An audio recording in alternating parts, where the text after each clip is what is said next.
I'm not sure it's even changed that much since kind of the civil rights movement, when kind of the right is saying race shouldn't matter, and that was kind of considered a more neoconservative ideology, that race shouldn't matter. We should do away with affirmative action. We need to just ignore that race exists. And I feel like the right has kind of taken over that discourse, and now it's considered liberal discourse.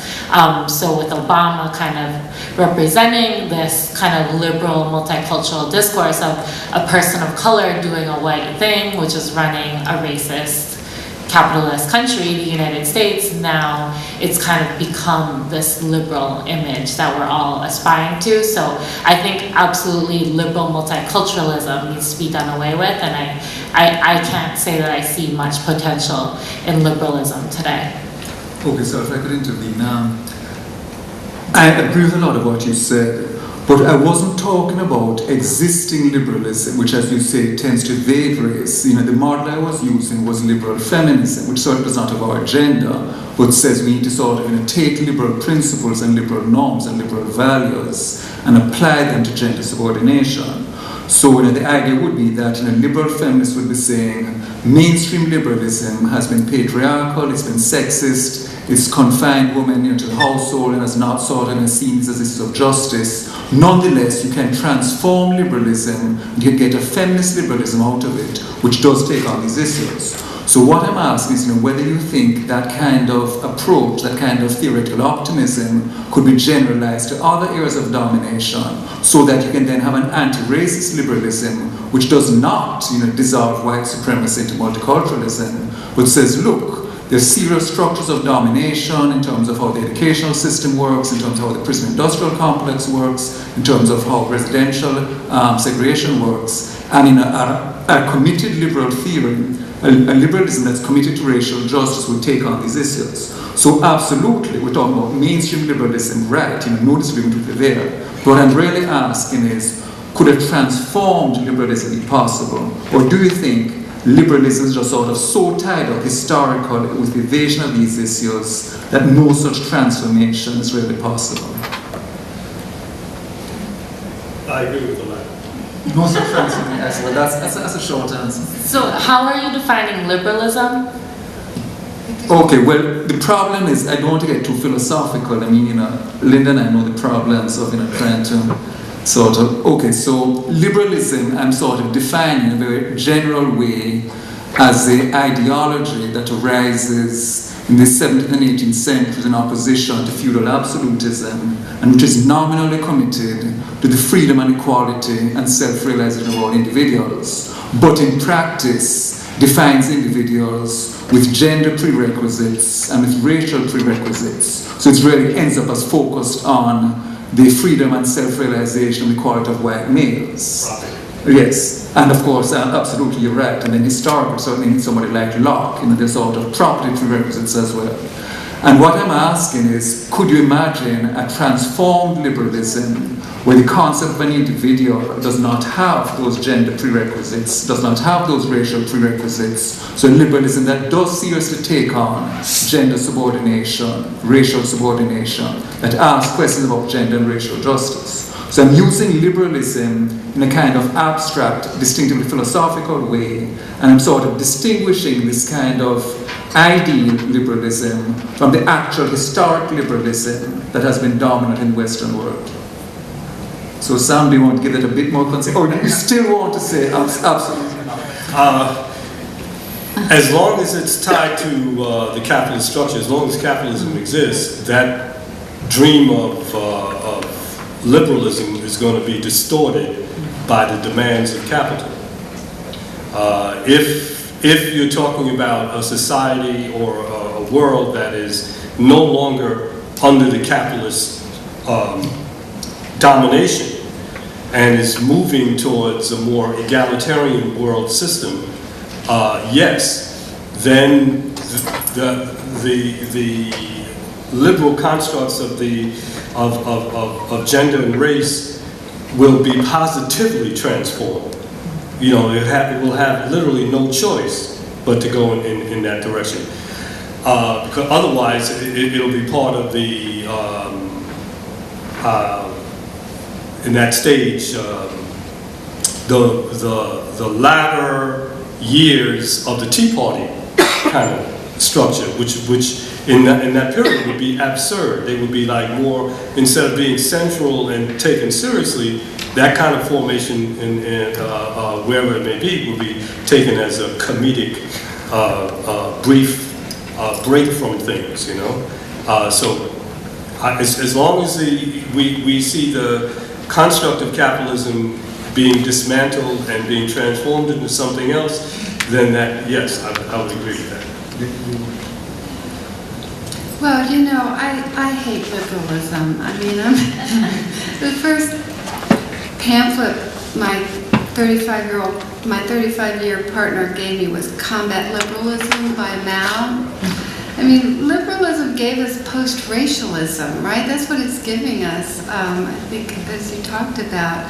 But which just really obscures what's going on in the country with the Tea Party, because what's going on in the country cannot be understood apart from a serious analysis of race and also gender, I think. But maybe, you know, I could see my way to be opening to this suggestion. If we think about the need to create a form of socialism in this country that is rooted in this country, right? I mean, it's not going to be Soviet style or Chinese style or whatever. I mean, we do need to be open to creating a form that connects with the best traditions from many of the peoples who have come here, many of the peoples, even from Europe, who came here as economic migrants originally, not so unlike Guatemalans coming to the United States today. And we can forge a solidarity in some of that lineage and history. So you know, that's one way, the only way I can think of to get my head around. I can't even say the word liberalism, socialism. It seems like such a contradiction. But I think what you're trying to draw out of us, Charles, is that in our heart of hearts, I think most of us do agree with many liberal values and traditions. I mean, the thing that sticks with me is individualism. That's the one piece. And you know, but questions of free press, it's all about how you define it, you know, and how you actually apply it. I mean, a lot of the values I think are good ones. They're just misapplied in this country and mischaracterized in this country. But individualism is the one that I always stick on, because it seems like such a lie about our actual social interdependency and the historical nature of of selves. Do you guys want to? Yeah. Well, I agree that liberalism is a very difficult word to pronounce, but of course I speak of historical, really existing liberalism, and so that to your question, it would be yes if this is something to be reinvented. But I would say largely invented. Because, the problem is the liberty within liberalism, and so it has to be reinvented, because it never was liberty for everybody. And on the other side, what has to be reinvented is very, in a sense, it's very related to the question of identity, because it's not, I don't think that liberalism can be reinvented within capitalism, for the reasons that have been said. I don't. But also, I think that capitalism is also a political and ideological system and a structure of thinking. And in this sense, what has also to be reinvented is at the same time a sense of individual liberty, which permits everyone to have change in identities. I mean, to choose collective action, to choose to identify when it is needed. So a different kind of being together to with, and on the other hand, which for the same reasons does not obliterate the constitutive diversity and plurality of what is common. I think this is very important because liberalism is not just because it was capitalist, it was also because everybody should be, I mean, when all will be liberated, all will sing the same song. And I think this is a vision of society which cannot contain the constitutive plurality, not just the diversity. I am from Greece, and I don't know what I'm going to become, but it's also the plurality, the fact that people change. They change because they are social beings and they are with others. And so I think this is very important because liberalism, even in its more radical sense, has been mostly thought as sovereign, as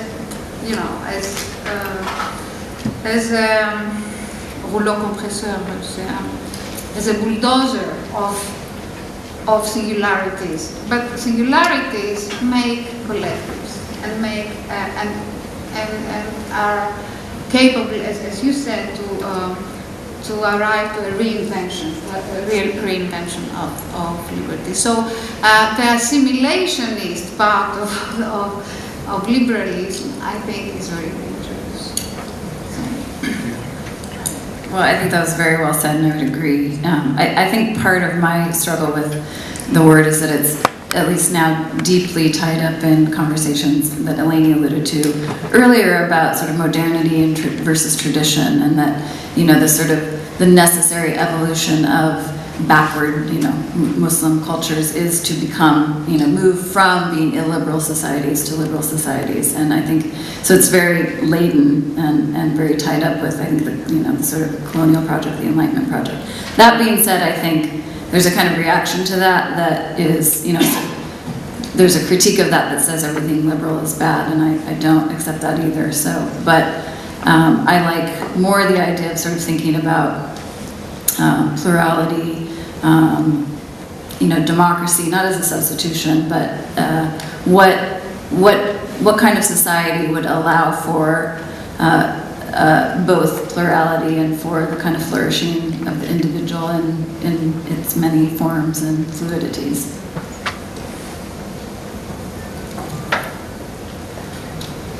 One of the virtues of the sort of classic Marxist model is a kind of simple-mindedness, in the sense that you would think of it as a kind of Super Bowl model of oppression. So the good guys, the team you're cheering for, are all over here, the bad guys are all over there, and then at the end of the game, it's sort of a triumphant thing by virtue of which the good guys win and the bad guys are vanquished. But once you start taking into account other systems of domination beside class, once you take account of the gender, race, sexual orientation, ethnicity, people's mental religion also, you then have a situation where it's not the case that a sort of clear-cut dichotomization, but that any given individual is going to be both a beneficiary of some particular set of systems of privilege as well as being a victim in some sense. And one of the complications that this then introduces is in terms of motivation.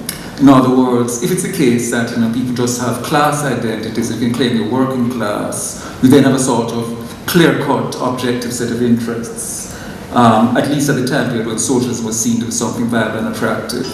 But if it's the case that you're a working class male, a working class white guy, then it could then mean that this new millennium that's been promised is going to sort of affect your male privilege, it's going to affect your racial privilege. So insofar as, you know, most of us are going to be beneficiaries of some kind of system of privilege, is it really going to be possible to motivate people to sort of join together in this process of solidarity once you recognize how many systems of domination would need to be dismantled? In other words, is it realistic to think, and if you take up the position that we take a kind of materialist analysis from left theory that, appeal to people's group interests is a crucial thing.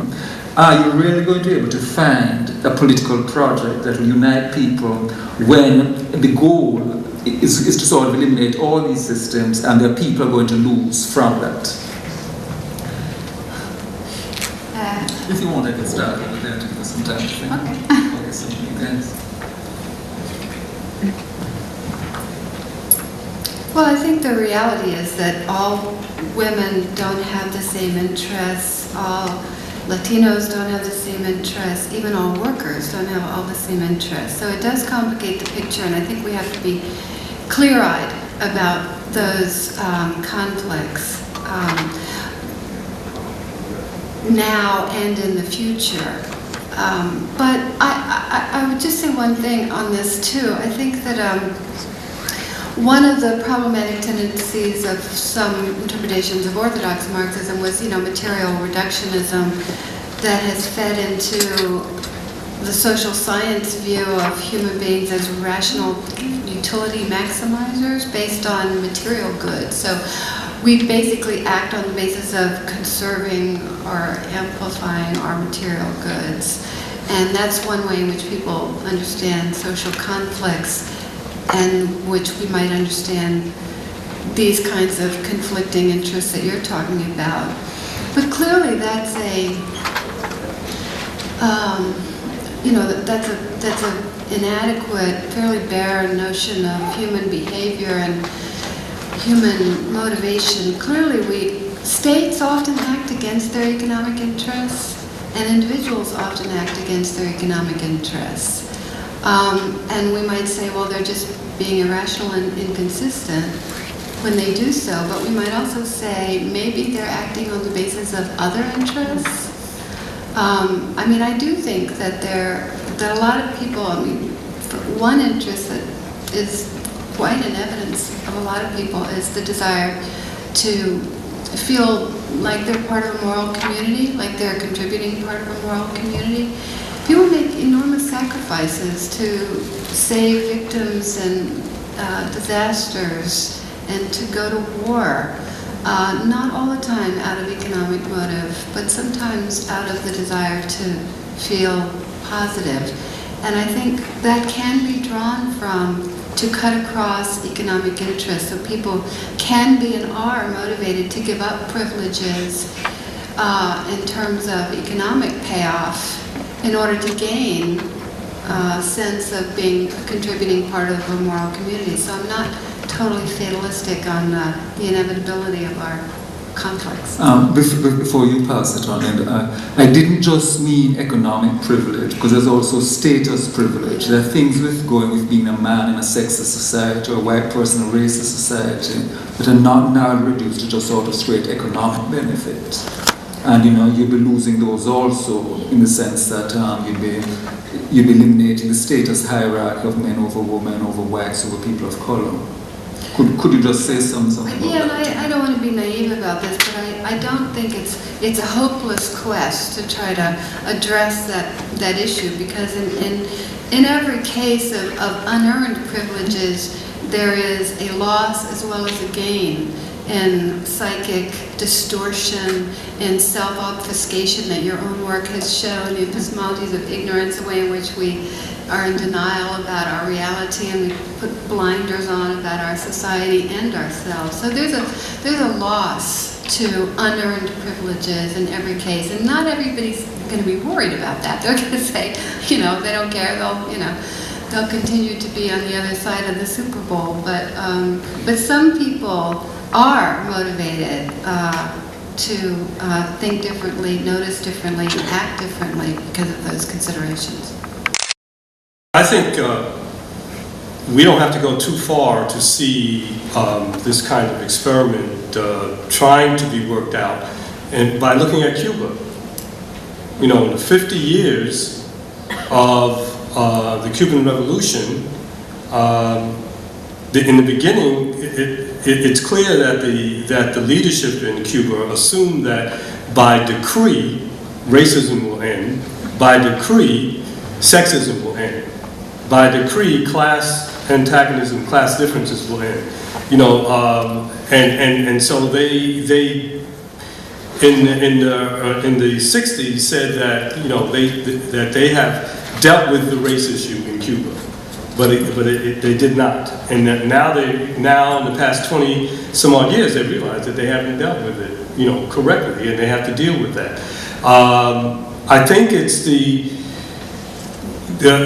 we realize now that you can eliminate the material basis for sexism, but the subjective basis lingers because, you know, for example, sexism has been around for tens of thousands of years, and it's